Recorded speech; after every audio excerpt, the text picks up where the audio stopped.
Hello students, I am Manoj Rajput. आज start करने जा रहे हैं 11th क्लास का सब्जेक्ट अकाउंटेंसी, जो कि बड़ा ही इंटरेस्टिंग है और सीखने में भी मज़ा आएगा, पढ़ने में मज़ा आएगा। पर कुछ ऐसे स्टूडेंट्स हैं जो कि अभी भी कंफ्यूज हैं 10th से 11th क्लास में कि कौन सा स्ट्रीम सिलेक्शन करें। मैं ये नहीं कहता कि आप कॉमर्स करें या साइंस करें या आर्ट्स ही करें, बट आपके पास अभी टाइम है। आप सभी घर में हैं कोरोना की वजह से, तो मैं कहता हूँ कि घर में बैठकर आप थोड़ा सा इस चीज़ को देखें कि हमें किस स्ट्रीम में जाना है। तो ऑनलाइन बहुत सारी क्लासेस इस वक्त आपके पास चल रही है, तो आप उसमें से सिलेक्शन करें, वीडियोस को देखें और अपना इंटरेस्ट क्रिएट कीजिए कि आपको इंटरेस्ट किस स्ट्रीम में ज़्यादा आ रहा है। लाइक आर्ट्स में आ रहा है या फिर कॉमर्स में आ रहा है, साइंस आ रहा है, तो फिर आप सिलेक्शन करें। ये बहुत अच्छा प्रीसियस टाइम है इस वक्त आपके पास। इसको पबजी खेल के या इधर उधर खेल के वेस्ट ना करें और अपनी स्टडी में भी ध्यान दें। कुछ बच्चे क्या कर रहे हैं इस वक्त, हर वक्त जो है फ़ोन्स पे लगे हुए हैं। इतना भी लगना ठीक नहीं है। लगोगे तो खैर इसको भी फ़ोन पे ही आप वीडियोस देखोगे भी, पर थोड़ा सा वो आपके लिए ज्ञान ज़्यादा देंगी, इम्प्रूवमेंट ज़्यादा करेगी आप में। पर गेम खेलें, पर लिमिटेड खेलें, साथ में अपनी स्टडी को अभी लॉस ना होने दें। तो स्पेशली जो हमने वीडियो बनाई है ये बेसिकली तो वैसे 11th क्लास के लिए ही है, बट इसका जो रोल है यानी इसका इंट्रोडक्शन जो है वो BBA और MBA वाले स्टूडेंट्स के लिए भी हैं कि कुछ ऐसे स्टूडेंट्स भी होते हैं जो 12th स्टैंडर्ड के बाद में अपनी स्ट्रीम्स को चेंज कर देते हैं। साइंस साइड वाले भी बहुत से कॉमर्स के अंदर आते हैं, ठीक है, उनके टेस्ट में या चेंज आता है कि भाई सर नहीं, अब स्ट्रीम चेंज करना चाहते हैं। तो ऐसे स्टूडेंट्स के लिए भी जो है हम वीडियो बना रहे हैं, तो ध्यान से देखें। तो अकाउंटेंसी का मीनिंग हम करेंगे अब, ठीक है। तो स्टार्ट करते हैं स्टूडेंट, अकाउंटेंसी का मीनिंग क्या है। तो अकाउंटेंसी का मीनिंग है is an art, and accountancy is an art, एक कला है जिसमें रिकॉर्ड किया जाता है। किसको रिकॉर्ड किया जाता है? ट्रांजैक्शंस को, जिसमें ट्रांजैक्शंस को रिकॉर्ड किया जाता है, देन उनको क्लासीफाई किया जाता है और समराइज किया जाता है in a significant manner plus in terms of money and transactions and event which are in a part at least of financial character and interpreting the result thereof. तो one by one करके हम इसकी definition को देखते हैं। सबसे पहले बताया जाता है कि अकाउंट्स एक कला है। देखो, कला हर चीज़ में होती है। कला हमारे में भी है, आप में भी है, हर पर्सन में कोई ना कोई कला होती है। ऐसे सब्जेक्ट में भी अपनी एक कला होती है। तो अकाउंटेंसी में एक अपनी कला है जिसमें ट्रांजैक्शंस यानी जो भी ट्रांजैक्शन होती है उनको रिकॉर्ड कर लिया जाता है। बट इसमें एक पॉइंट हम एक्स्ट्रा डालेंगे कि एक कला है जिसमें हम ट्रांजैक्शंस को सबसे पहले क्या करते हैं, आइडेंटिफाई भी करते हैं। ये भी बात ध्यान में रखी जाए कि ट्रांजैक्शंस को ये नहीं कि किसी भी ट्रांजैक्शन को ले लिया जाए और उसको रिकॉर्ड कर लिया जाए। अकाउंट्स में ऐसा नहीं होता। हर सब्जेक्ट में उसको पहले आइडेंटिफाई किया जाता है। तो अकाउंट सबसे पहले उस ट्रांजैक्शंस को आइडेंटिफाई करता है और जैसे ही आइडेंटिफाई हो जाता है आप उस आइटम्स को क्या कर लेते हो, उस ट्रांजैक्शन को आप क्या करते हो, अकाउंटेंसी अपने में रिकॉर्ड कर लेता है, ठीक है। जैसे ही रिकॉर्ड करता है, रिकॉर्ड करने के बाद वो आइटम्स को अलग अलग क्लासीफाई करता है, हर आइटम को सेपरेट करता है। क्योंकि जब डाटा बहुत ज़्यादा रिकॉर्ड हो जाता है तो बल्क में हो जाता है, उसको समझना मुश्किल हो जाता है। तो किसी चीज़ को समझने के लिए उसको अलग अलग क्लासीफाई किया जाता है। तो क्लासीफाई का मतलब क्या है, जो भी आपने रिकॉर्ड्स करे हैं उनको नाम wise, item wise, nature wise उसको सेपरेट किया जाता है, जिससे बेटर अंडरस्टैंडिंग आ जा सके। फिर जो भी हमने आइटम क्लासीफाई किए हैं उनको समराइज किया जाता है। समराइज का मतलब होता है किसी भी चीज़ को डिटेल में समझा जाता है। अगर हम बात करें, हमने राम को रिकॉर्ड किया और राम को फिर रिकॉर्ड करने के बाद हमने राम को फिर अलग क्लासीफाई किया। फिर राम से हमें लेना है, देना है क्या नहीं है, ये चीज़ आएगी आपके समराइज के अंदर आएगी, यानी इसको डिटेल में जाना, ठीक है। और ये जितना भी काम होगा, आइडेंटिफाई होगा, रिकॉर्ड होगा, क्लासीफाई होगा, समराइजिंग होगा, वो किस में होना चाहिए, एक ना सिग्निफिकेंट मैनर, एक सही ढंग से होना चाहिए। उसके पीछे कोई ना कोई साइंटिफिक लॉजिक होना चाहिए। तो ही आप कर पाएंगे। यानी कि किसी भी काम को करने के लिए उसका सिग्निफिकेंट मैनर यानी स्टेप बाय स्टेप होना भी जरूरी है। और इन टर्म्स ऑफ मनी अकाउंट्स कुछ भी ट्रांजैक्शन रिकॉर्ड, क्लासीफाई या समराइज करता है वो आपके मनी की टर्म में होना चाहिए, यानी कि इन टर्म ऑफ मनी। तो आगे बढ़ते हैं। जो भी अकाउंटेंसी में ट्रांजैक्शंस या इवेंट होती है, यानी कोई भी लेन देन और कोई भी घटनाएं होती हैं, वो एटलीस्ट आपकी किसका पार्ट होना चाहिए? आपके फाइनेंशियल कैरेक्टर का ही पार्ट होना चाहिए। फाइनेंशियल कैरेक्टर अपने आप में बहुत बड़ी चीज़ है। तो धीरे धीरे जब आप अकाउंट्स को पढ़ेंगे तो आपको फाइनेंशियल कैरेक्टर भी समझ आ जाएगा। फिलहाल फाइनेंशियल कैरेक्टर को हम ये बोलेंगे जो आपका मनी की ही टर्म में होता है। फिलहाल आप ये समझिए कि वही फाइनेंशियल कैरेक्टर होता है। फाइनेंशियल कैरेक्टर को आप ऐसे भी समझ सकते हैं जिसमें आप किसी बिजनेस का प्रॉफिट निकाल रहे हैं, लॉस निकाल रहे हैं, वो आपके फाइनेंशियल कैरेक्टर्स होते हैं। ठीक है, तो कोई भी ट्रांजैक्शन या इवेंट होगी वो आपके बिजनेस से कंसर्न होनी चाहिए, आपके बिजनेस से रिलेटेड होनी चाहिए। इस चीज़ का भी ध्यान रहे। एंड लास्ट में अकाउंट्स क्यों बनाते हैं? Interpreting the result thereof, यानी जितना भी आपने किया है, देयर ऑफ में इन वर्ड्स को यूज किया गया कि इन पर वो अपने क्या निकालता है? रिजल्ट निकालता है। रिजल्ट किसकी टर्म में होता है? रिजल्ट होता है आपका प्रॉफिट या फिर लॉस के रिस्पेक्ट में। यानी रिजल्ट्स आपके क्या होंगे? एक बिजनेस अपने रिजल्ट्स क्यों निकालता है? क्यों इतने क्यों अकाउंटेंसी की जाती है? फाइनली रिजल्ट्स जानने के लिए, रिजल्ट्स को झलकाने के लिए, बताने के लिए कि आपको प्रॉफिट हो रहा है या फिर लॉस हो रहा है। और एक भी बात और ध्यान रखें, ये जो रिजल्ट्स है, इन रिजल्ट्स को क्या किया जाता है? कम्युनिकेट किया जाता है टू द यूजर्स। यानी कि जो भी अकाउंट्स में, यानी अकाउंटेंसी में जो भी रिजल्ट्स आते हैं उनको क्या किया जाता है?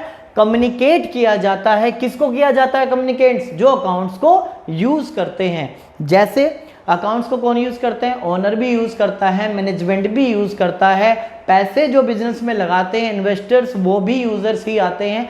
तो वो सब, ये जो सारी चीज़ें होती हैं, रिजल्ट जो आता है ये कम्युनिकेट करना होता है यूजर्स को, यानी जो अकाउंट्स को यूज करते हैं।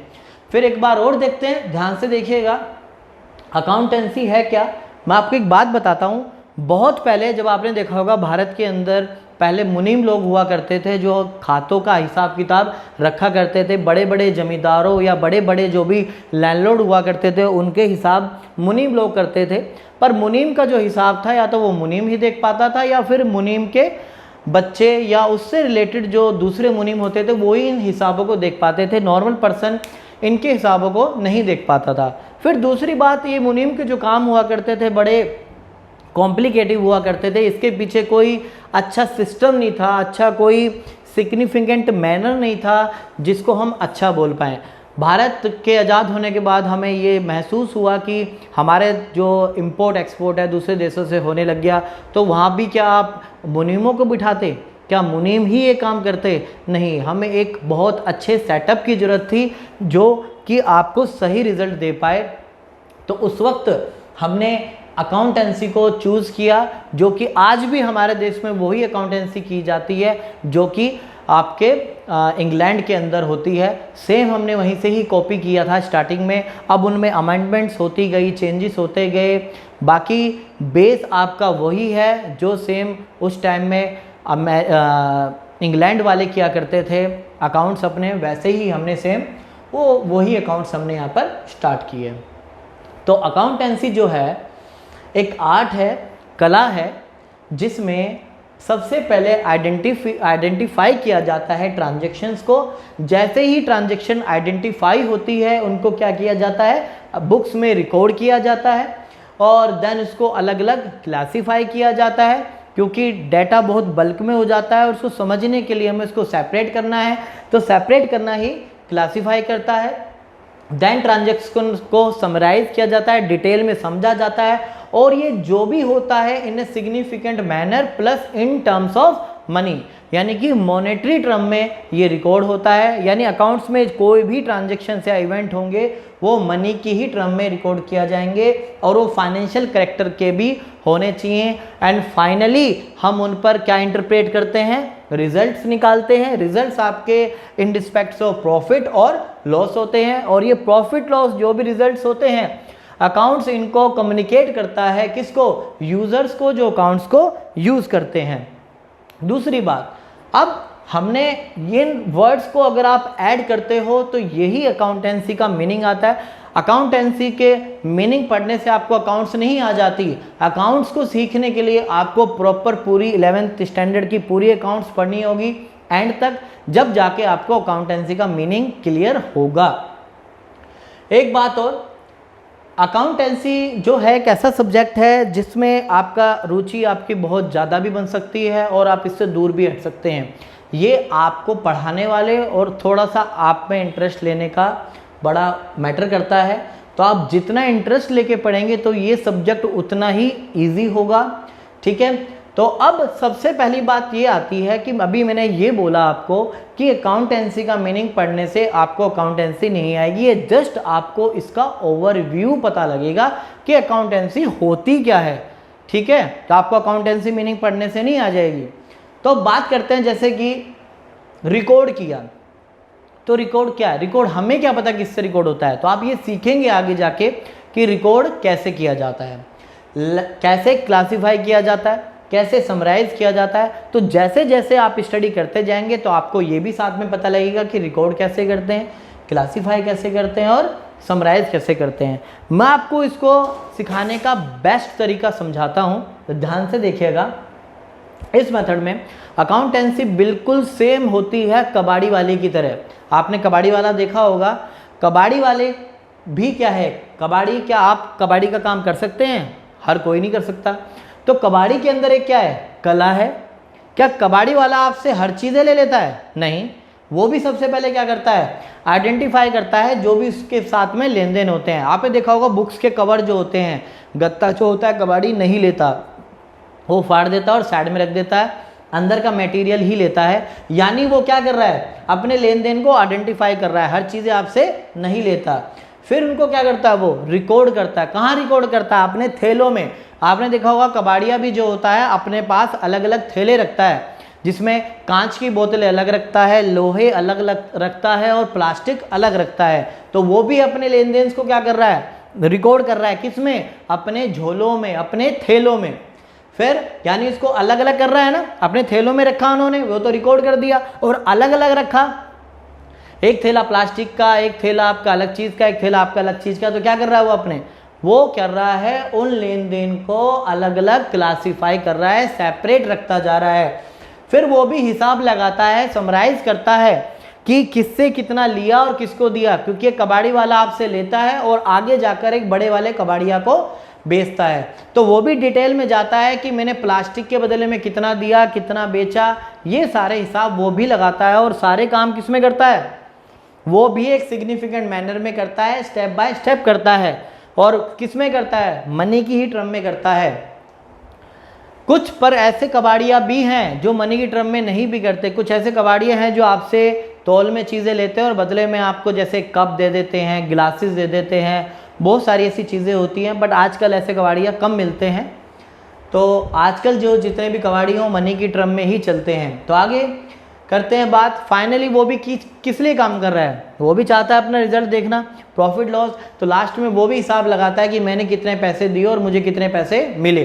तो एक तरह से हम ये कह सकते हैं कि अकाउंटेंसी जो है एक कबाड़िया की मदद से हम इसको समझ सकते हैं।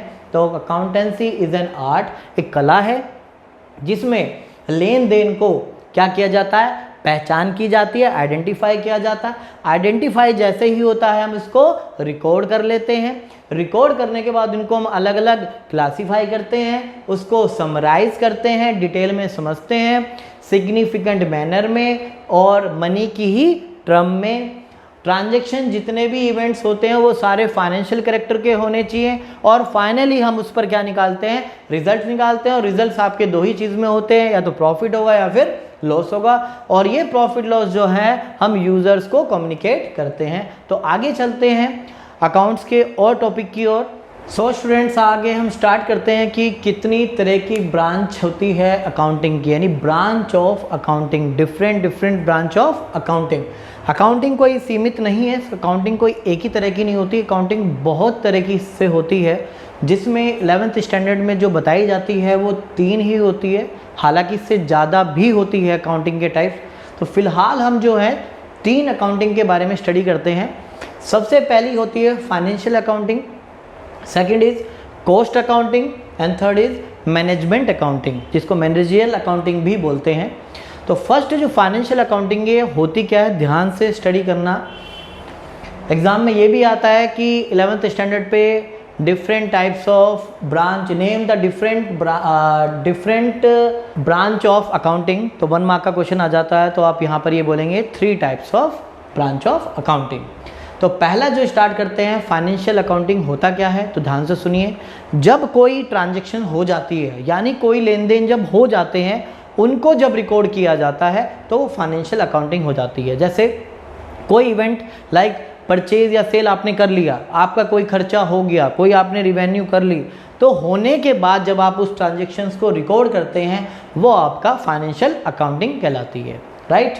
अब बात करते हैं कॉस्ट अकाउंटिंग की, यानी कोई इवेंट यानी कोई ट्रांजैक्शन होने से पहले, सपोज करो कि आपको बिल्डिंग बनानी है, अभी बनी नहीं है, अभी आपको एक बिल्डिंग बिल्डअप करनी है, तो उस बिल्डिंग में क्या कॉस्ट आएगी, क्या मटेरियल आएगा, कितना लेबर लगेगी या कितने अदर एक्सपेंसेस लगेंगे, उसको पहले से एस्टिमेशन करना, यानी जो काम अभी हुआ नहीं है उससे पहले ही उसका एस्टिमेशन करना is a cost accounting. Third आपकी मैनेजमेंट अकाउंटिंग। मैनेजमेंट अकाउंटिंग इन दोनों अकाउंट्स पे अपने डिसीजंस देती है, क्या अच्छा हुआ क्या बुरा हुआ, इनके बारे में रिजल्ट्स को इंटरप्रेट करना, यानी इनको रिजल्ट्स को निकालना इन दोनों अकाउंट्स के, वो आपका मैनेजमेंट अकाउंटिंग देखते हैं। यानी बेसिकली मैनेजमेंट अकाउंटिंग का डिसीजन होता है लेना कि कॉस्ट अकाउंटिंग में, फाइनेंशियल अकाउंटिंग में जो हुआ है वो क्या हुआ, क्या ठीक था क्या बुरा था, इन बातों को जो है मैनेजमेंट अकाउंटिंग डिस्कस करता है, और ये इनकी रिस्पॉन्सिबिलिटी भी होती है उसको मेंटेन करना, राइट। तो फिर दोबारा देखते हैं डिफरेंट ब्रांच ऑफ अकाउंटिंग कितनी तरह की होती है। पहली फाइनेंशियल अकाउंटिंग, सेकंड इज आपके cost accounting, third is management accounting. Financial accounting वो होती है जो एक्चुअल फैक्ट्स पे डिपेंड करती है, यानी मैं ये बोलना चाहूँगा कि ये किस पे डिपेंड करती है, आपके एक्चुअल फैक्ट्स पे डिपेंड करती है, यानी जो होके आता है, एक्चुअल फैक्ट निकल के आता है, जो रियल ट्रांजैक्शन या इवेंट होते हैं वो निकल कर जो आते हैं उनको रिकॉर्ड करना है फाइनेंशियल अकाउंटिंग। अगर बात करें हम कॉस्ट अकाउंटिंग की, तो कॉस्ट अकाउंटिंग जो है आपके एस्टिमेशन पे बेस्ड होती है, ये आपके प्रिडिक्शन पे बेस होती है, एस्टिमेट किया जाता है, यानी एक्चुअल फैक्ट्स पर नहीं होती है। ये आपके एक्चुअल फैक्ट्स पर नहीं होती। और मैनेजमेंट अकाउंटिंग क्या काम होता है, इनका काम होता है डिसीजन लेना किस पर, आपके कॉस्ट अकाउंटिंग पे और फाइनेंशियल अकाउंटिंग पे डिसीजंस लेने का काम जो है मैनेजमेंट अकाउंटिंग का होता है। तो हमने यहाँ पे सीखा कितनी तरह की हमारी ब्रांच ऑफ अकाउंटिंग है, 3 टाइप्स की। जो आप 11th स्टैंडर्ड में पढ़ेंगे, जो 11th स्टैंडर्ड में पढ़ेंगे वो आपके फाइनेंशियल अकाउंटिंग ही है, यानी कि आपकी जो बुक के ऊपर लिखा भी है बुक कीपिंग या अकाउंटिंग जो भी है वो आपका फाइनेंशियल अकाउंटिंग का है। तो 11th स्टैंडर्ड में आप फाइनेंशियल अकाउंटिंग ही पढ़ेंगे, ठीक है। तो आगे स्टार्ट करते हैं। तो स्टूडेंट अगला हमारा टॉपिक है ऑब्जेक्टिव ऑफ अकाउंटिंग, यानी क्या उद्देश्य है हमारे अकाउंट्स को लेकर, लेखांकन को लेकर हमारे क्या उद्देश्य है, हम क्यों करते हैं अकाउंटेंसी या अकाउंटिंग। अकाउंटिंग करने के पीछे हमारा पहला ऑब्जेक्टिव ये है कि हम अपने रिकॉर्ड्स को क्या करते हैं, यहाँ पर मेंटेन्स करते हैं, यानी कि जो भी ट्रांजैक्शंस हुई है, यानी जो भी लेन देन हुए हैं उन सारे रिकॉर्ड्स को सिस्टमेटिकली रिकॉर्ड किया जाता है, यानी मेंटेन किया जाता है। सपोज़ कीजिए आपने किसी कस्टमर को माल बेचा, वो कस्टमर आपके पास 2 साल बाद आता है कि सर मैंने आपसे गुड्स परचेज़ किए थे और आपने मुझे वारंटी दी थी कि आपको वापस कर देंगे अगर कोई भी डिफेक्ट निकला, पर कस्टमर कहता है कि मैंने ये 1 साल पहले ख़रीदा, पर आप कहते हो कि 2 साल पहले ख़रीदा। तो ये डेट्स कैसे पता लगाओगे? जब आपके पास रिकॉर्ड मेंटेन होंगे तो आप तभी तो बता पाएंगे ना कि कस्टमर को आपने कब बेचा, कब खरीदा, यानी कब परचेज और सेल करी। तो कुछ रिकॉर्ड्स गवर्नमेंट भी मांगती है आपसे, तो ये आपका मैंडेटरी भी है रिकॉर्ड्स को मेंटेन करना। फाइनली सबसे मेन पॉइंट आपका होता है कि हम अकाउंटिंग क्यों करते हैं? अपना प्रॉफिट और लॉस असरटेन करने के लिए, नहीं जानने के लिए, मालूम करने के लिए कि क्या हमें प्रॉफिट हो रहा है, क्या हमें लॉस हो रहा है। उसके बाद असरटेनिंग द फाइनेंशियल पोजीशन, यानी कहाँ फाइनेंशियल पोजीशन बताती है कहाँ हम अच्छे हैं और कहाँ हम वीक हैं। तो ये जानने के लिए आपको अकाउंटिंग ही करनी पड़ती है। तो अकाउंटिंग में हम ये मालूम करते हैं कि हमारी फाइनेंशियल पोजीशन कैसी है, कहाँ हम वीक हैं और कहाँ हम स्ट्रॉन्ग हैं। फिर जो भी रिजल्ट्स आते हैं अकाउंट्स के, उसको कम्युनिकेट किया जाता है इन्फॉर्मेशंस को, किसको? यूज़र्स को, जो अकाउंट्स को यूज़ करते हैं।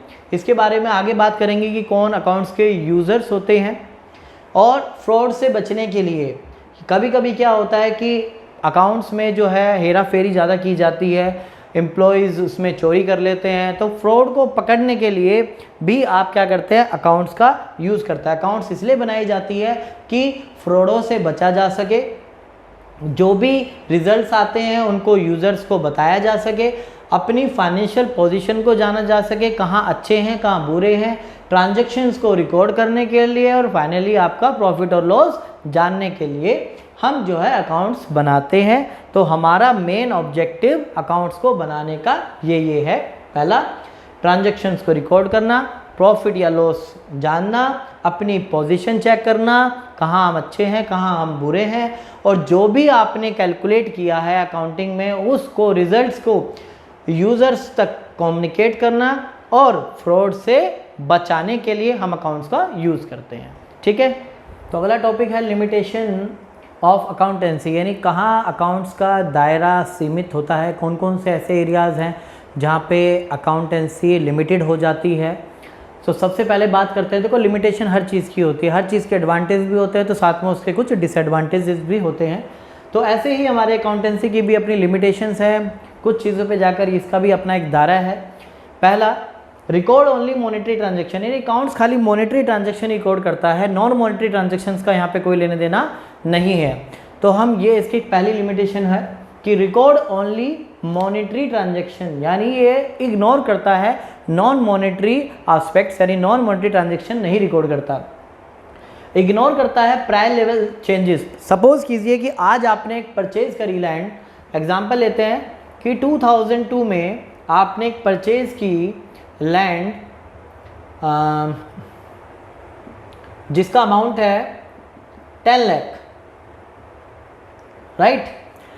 2002 में आपने 10 लाख की परचेज की लैंड, और 2020 में इसकी जो वैल्यू है, रिवाइज वैल्यू है, जो मार्केट वैल्यू है, वो हो जाती है 10 करोड़।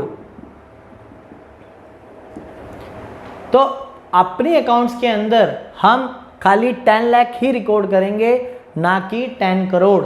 ये ध्यान रहे बात, यानी कि प्राइस में होने वाली जो फ्लक्चुएशन होती है अकाउंट्स उनको इग्नोर करता है। यानी कि अगर आपने जिस टाइम उसको परचेज किया था और उसके लिए आपने पे किया था, वही अमाउंट आपका कंसीडर रहेगा और वही अमाउंट आपका ईयर आफ्टर वही शो करेगा। यानी कि 2002 में भी आपके जो बुक्स हैं, बुक्स ऑफ अकाउंट हैं, उसमें सेम अमाउंट 10 लाख रिकॉर्ड होगा, और नाउ डे यानी 2020 में भी बुक्स ऑफ अकाउंट में वो लैंड 10 लाख की ही शो की जाएगी, ना कि 10 करोड़ की। यानी उसकी मार्केट वैल्यू इंक्रीज या डिक्रीज होने पर अकाउंट्स पर इफेक्ट नहीं पड़ता, यानी कि ये प्राइस में होने वाली चेंजेस को इग्नोर करता है। साथ में इसके accounting is not fully exact, ये साइंस की तरह जैसे फिजिक्स केमिस्ट्री के जो सिद्धांत है, प्रिंसिपल है, बड़े फिक्स हैं, कठोर हैं आपके, जिनमें चेंजेस नहीं होते। यहाँ पर अकाउंट्स को हम ये बोलेंगे कि ये साइंस की तरह बिल्कुल एग्जैक्ट नहीं है। कुछ बातें जो हैं अलग अलग मैटर पे डिपेंड करती है, और अलग अलग मैटर पे वो ठीक भी होती है। तो हम यहाँ पर ये बोलेंगे जो हमारी अकाउंटिंग है वो फुल्ली एग्जैक्ट नहीं है, लाइक साइंस। ये इग्नोर भी करता है क्वालिटेटिव एस्पेक्ट्स। क्वालिटेटिव का मतलब क्या होता है? सपोज कीजिए आपके बिजनेस में 10 एम्प्लॉई हैं जिसमें से 8 एम्प्लॉई जो हैं बहुत ही ज़्यादा ईमानदार हैं, तो आप क्या उनकी ईमानदारी रिकॉर्ड करेंगे या आप उनको जो सैलरी पे कर रहे हैं वो रिकॉर्ड करेंगे? बिल्कुल सही, हम उनकी सैलरी जो है हम वो रिकॉर्ड करेंगे।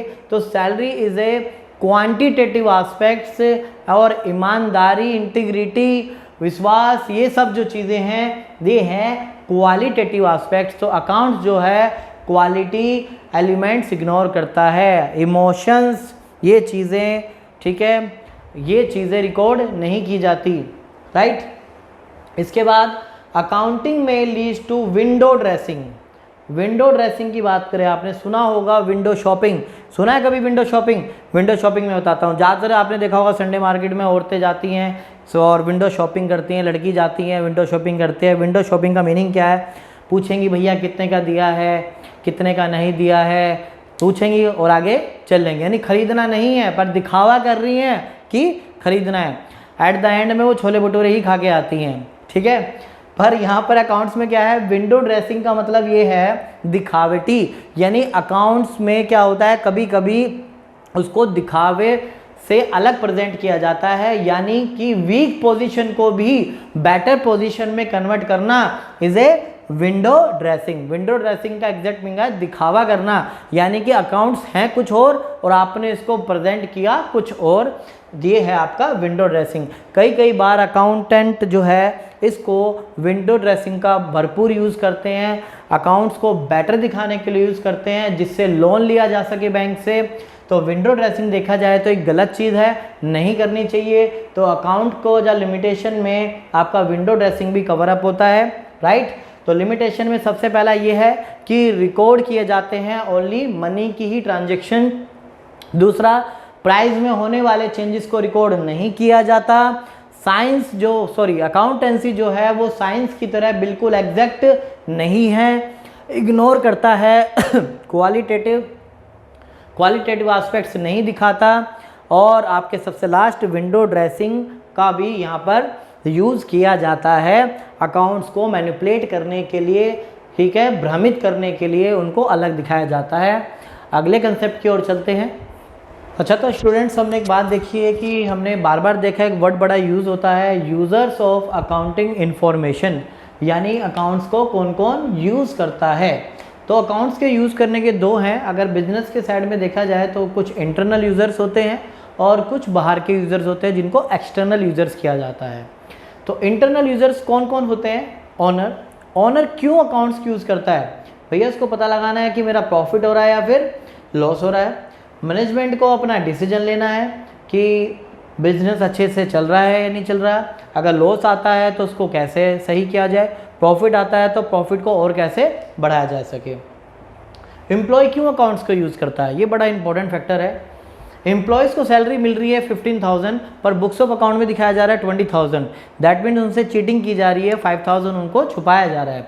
सपोज़ करो कि एम्प्लॉयज़ का प्रोविडेंट फंड, सपोज़ कीजिए मालिक उनका प्रोविडेंट फंड काट रहा है पर बुक्स ऑफ अकाउंट में प्रोविडेंट फंड नहीं दिखा रहा। तो इस तरह की चीज़ें भी एक एम्प्लॉय जो है अपना देखेगा, यानी अपनी सैलरी देखेगा, अपना पीएफ देखेगा, प्रोविडेंट फंड या और सारी चीज़ें देखेगा जो उनको बेनिफिट दिया जा रहा है या नहीं दिया जा रहा है। तो बुक्स ऑफ अकाउंट को यानी अकाउंटिंग इन्फॉर्मेशन से पता लग जाएगा एक एम्प्लॉय को क्या उसके साथ फेयर हो रहा है या नहीं हो रहा है। इसके बाद बात करते हैं एक्सटर्नल यूज़र्स की। सबसे पहले एक्सटर्नल यूज़र में बैंक है। बैंक आपको क्यों देखेगा? बैंक या क्रेडिटर जिसको हम बोल सकते हैं, यानी क्रेडिटर भी एक आउटसाइडर है जो कंपनी को फाइनेंस करता है, यानी उधार सप्लाई करता है मटेरियल की। तो क्रेडिटर बैंक आपके अकाउंट्स क्यों देखेंगे? वो इसलिए देखेंगे क्योंकि आपको वो लोन तभी देंगे, लोन तभी इशू करेंगे जब आपकी जो फाइनेंशियल पोजीशन है वो अच्छी होगी, अदरवाइज वो आपको लोन ही नहीं देंगे। इन्वेस्टर क्यों होते हैं? क्योंकि उन्होंने वहाँ पर क्या की हुई है? इन्वेस्टमेंट की हुई है, ठीक है। और इन्वेस्टमेंट के साथ साथ में उसको ये देखेगा कि क्या उसको रिटर्न अच्छा मिल रहा है या नहीं मिल रहा है, अदरवाइज वो अपने पैसे वहाँ से विड्रॉल कर लेगा। अगर अच्छे रिटर्न मिल रहे हैं तो वहाँ पे अपना इन्वेस्टर जो है और पैसा लगाएगा। तो एक इन्वेस्टर अपने रिटर्न के पॉइंट ऑफ व्यू से अकाउंट्स को यूज़ करता है।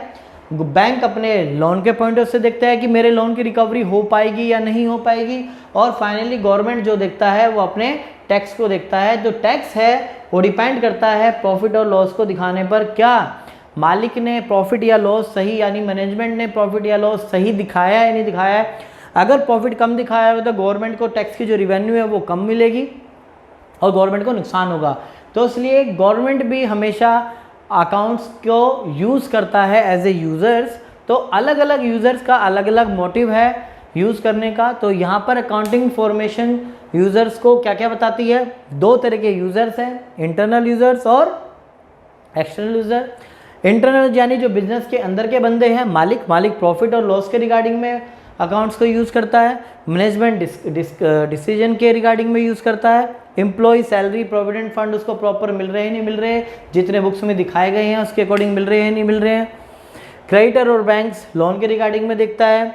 इन्वेस्टर अपनी रिटर्न्स के हिसाब से देखता है और एक गवर्नमेंट अपने टैक्स के रिगार्डिंग में देखते हैं। तो यहाँ हमारे यूज़र्स कौन कौन होते हैं, कितने होते हैं, इसके बारे में हम डिस्कशन हम कर चुके हैं। नेक्स्ट टॉपिक की ओर चलते हैं। तो बात करने जा रहे हैं हम सिस्टम ऑफ अकाउंटिंग। अकाउंट में दो तरह के सिस्टम होते हैं, एक आपका सिंगल एंट्री सिस्टम और डबल एंट्री सिस्टम। जो सबसे ज़्यादा फेमस होता है, जो सबसे ज़्यादा यूज़ किया जाता है, वो आपका डबल एंट्री सिस्टम होता है। और ये डबल एंट्री सिस्टम होता क्या है, हम इसके बारे में स्टडी करने जा रहे हैं। तो अकाउंट्स में क्या होता है, कोई भी ट्रांजैक्शंस होती है उस ट्रांजैक्शन के हमेशा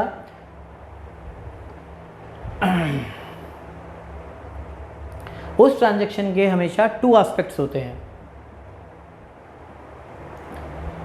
और वो टू एस्पेक्ट्स को हम बोलते हैं डेबिट और एक को बोलते हैं क्रेडिट। ये शॉर्ट फॉर्म्स हैं, ये डेबिट और एक क्रेडिट। यानी कोई भी ट्रांजैक्शन जो होती है अकाउंट्स में, उसकी दो बारे में बातें सोची जाती है। एक बात को हम बोलते हैं डेबिट और एक बात को बोलते हैं क्रेडिट। और इसी सिस्टम को यानी और डेबिट जितना होता है उतना ही क्या होता है क्रेडिट, और यही कहलाता है हमारा डबल एंट्री सिस्टम।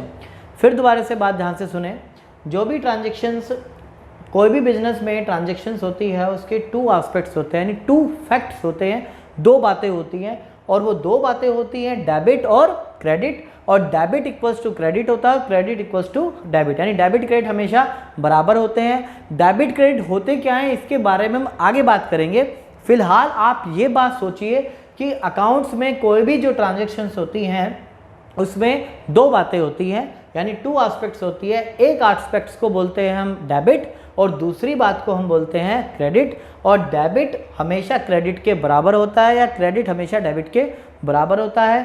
और ये दो दो बातें ही होना क्या है, double entry system. Double word सुन रहे हो आप, ये डबल ही क्या है आपका जो डबल वर्ड यूज हुआ है, ये डेबिट और क्रेडिट को ही बताता है। इसी नाम से पढ़ा है डेबिट और credit system. Single entry system वो होता है जिसमें डबल एंट्री सिस्टम फॉलो नहीं किया जाता, जिसमें proper books of account maintain नहीं होते। सिंपल सी बात है, not maintain proper books of account, proper books of account जिसमें मेंटेन नहीं होते उसको हम बोलते हैं सिंगल एंट्री सिस्टम। जैसे कि आप स्मॉल, जिसका एग्जांपल हम दे सकते हैं, ए स्मॉल शॉपकीपर, यानी एक छोटा दुकानदार। क्या एक छोटा दुकानदार क्या अपनी अकाउंटिंग करेगा? उसको आती ही नहीं होगी अकाउंटिंग करना, पर वो भी तो चाहता है कि हमारे प्रॉफिट या लॉस कैलकुलेट हो पाए, तो वो फॉलो करेगा सिंगल एंट्री सिस्टम। यानी जहाँ पर proper double entry system follow नहीं किया जाता, जहाँ पे डेबिट और क्रेडिट प्रॉपर यूज़ नहीं होता, उसको बोलते हैं हम सिंगल एंट्री सिस्टम, जिसका यूज़ बहुत ही लिमिटेड होता है। जैसे कि छोटे छोटे जो शॉपकीपर होते हैं या दुकानदार होते हैं वो इसका यूज़ करते हैं। और डबल एंट्री सिस्टम वो होती है जहाँ पर डाटा बहुत ज़्यादा बल्क में होता है, कॉम्प्लेक्स होता है, वहाँ पर डबल एंट्री सिस्टम का फॉलो किया जाता है। डबल एंट्री सिस्टम होता क्या है, फिर दोबारा से सुनिए, ये एक ऐसा सिस्टम है जिसमें कोई भी ट्रांजेक्शन्स की दो बातें होती हैं, टू एस्पेक्ट्स होती है, जिसको हम बोलते हैं एक को डेबिट और एक को क्या बोलते हैं डेबिट। क्रेडिट हमेशा दोनों इक्वल होते हैं। ये डबल डबल बातें ही क्या कहलाती है, डबल एंट्री सिस्टम। इस बारे में हम आगे भी बहुत डिटेल में पढ़ेंगे। फिलहाल तो हमारा ये पॉइंट था कि अकाउंट्स में कितने सिस्टम होते हैं, एक डबल एंट्री सिस्टम होता है और एक सिंगल एंट्री सिस्टम होता है। सिंगल एंट्री सिस्टम वो होता है जो डबल एंट्री सिस्टम फॉलो नहीं करते या अपने बुक्स ऑफ अकाउंट मेंटेन नहीं करते। बुक्स का मतलब ये होता है कि अकाउंट्स में आप जो जो चीज़ें बनाते हैं वो बुक्स ऑफ अकाउंट होती है। तो इस बारे में भी बुक्स क्या क्या होती हैं इन बारों में थोड़ा थोड़ा डिटेल में आगे पढ़ेंगे, क्योंकि सभी बातें एक साथ नहीं बताई जा सकती, क्योंकि एक साथ अगर बातें बताई जाएगी तो आपका जो मेन पॉइंट है वही आपका आउट हो जाएगा। इसलिए जितना बताया जा रहा है उस पर ज़रा फोकस करें। तो अकाउंट्स के कितने सिस्टम हैं? अकाउंट्स के 2 सिस्टम हैं, सिंगल एंट्री सिस्टम और डबल एंट्री सिस्टम। ठीक है, तो स्टूडेंट आइए हम बात करते हैं अकाउंटिंग के फादर के बारे में। Who is the father of accounting? तो इनका नाम है लुका पसिओली, जिन्होंने अकाउंट्स को सबसे पहले इवेंट किया। पर ये ध्यान रहे, इन्होंने सिस्टम नहीं बनाया है, इन्होंने ओनली डबल एंट्री सिस्टम को इन्वेंट किया है, टाइप्स ऑफ सिस्टम को इन्वेंट नहीं किया है। ठीक है, इन्होंने इन 1494 में 1494 में the first book and double entry accounting पे अपनी बुक लिखी, और आज इनकी बदौलत से ही हम आगे अकाउंटिंग सीख रहे हैं। तो हमारा लुका पसिओली को नमन है, नमस्कार है कि जिनकी मदद से, जिनकी हेल्प से हम आगे अपने अकाउंटिंग सेक्टर में बढ़ रहे हैं। तो 1 मार्क के लिए भी क्वेश्चन बड़ा इंपॉर्टेंट है कि अकाउंटिंग के फादर कौन है। इनका नाम है लुका पसिओली। इसके प्रोनाउंसिएशन में थोड़ी सी प्रॉब्लम होती है नाम को लेने में, इसलिए मैंने साइड में पसिओली इसका नाम भी लिख दिया है। ठीक है, तो ध्यान रहे कि इन्होंने सिस्टम का इवेंट नहीं किया इन्वेंट, इन्होंने ओनली डबल एंट्री अकाउंटिंग का इन्वेंट किया है। तो who is the father of accounting? Luca Pacioli. Okay.